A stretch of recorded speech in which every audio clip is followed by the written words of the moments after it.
আজ করব আনকুইক ডিম কারি। প্রথমে আমি ডিমগুলোকে সরু সরু করে কেটে নিয়েছি, আর বাটিতে আমি ময়দা নিয়েছি। এটাকে আমি ডিমটাকে ডুবিয়ে এটাকে আমি তেলেতে ভেজে নেব।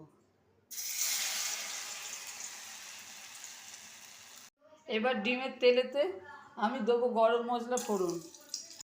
তেলেতে দিলাম গরম মশলা ফোড়ন, ছোটো এলাচ, লবঙ্গ, ডালচিনি। এবার দিয়ে দিলাম দুটো পেঁয়াজ, মাঝারি সাইজের দুটো পেঁয়াজ সরু সরু করে কেটেছি, দিয়ে দিলাম। আমি আগেই কিছুটা বেরেস্তা আর খুব সরু সরু করে আলু এগুলো ভেজে রেখেছি। আমার ডিমগুলো সব ভাজা হয়ে গেছে। খুব সরু সরু করে আলু কেটেছি, আলুগুলো দিয়ে দিলাম।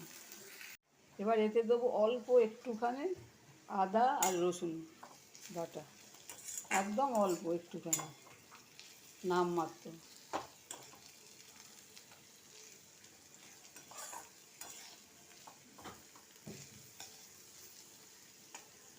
আলুটা ভালো করে ভাজা হয়ে গেছে আলু পেঁয়াজ। এবার জলেতে বড় চামচে 1 চামচ লঙ্কা, হাফ চামচ হলুদ, হাফ চামচ ধনে জিরে গুঁড়ো।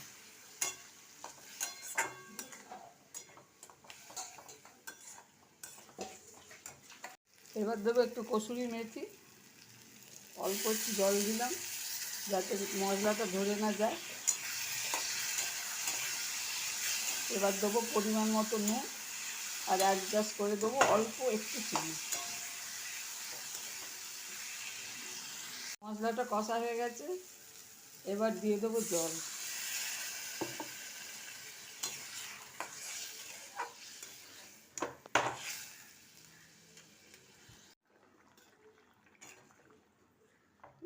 গ্রেভিটা ফুটছে, এবার এতে দিয়ে দেবো যে ডিমগুলো ভেজে রেখেছিলাম।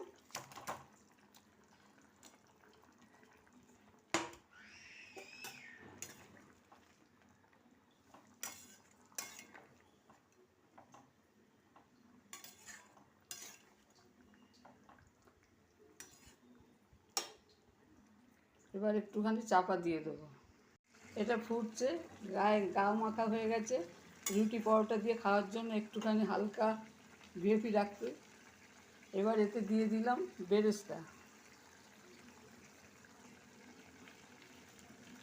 আর কিছুটা আলু ভাজা।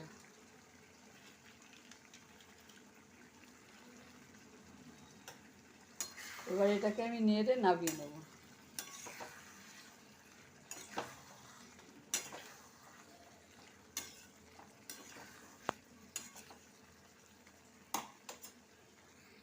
আমার অভিনব ডিম কারি রেডি। এবার এতে গার্নিশ করার জন্য আমি দেবো অল্প বেরেস্তা ছড়িয়ে দেবো,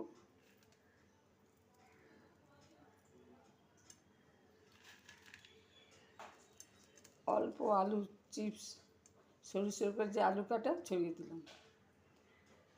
যদি এই ডিমের কারি ভালো লাগে তাহলে শেয়ার করবেন, সাবস্ক্রাইব করবেন আর কমেন্ট করে জানাবেন।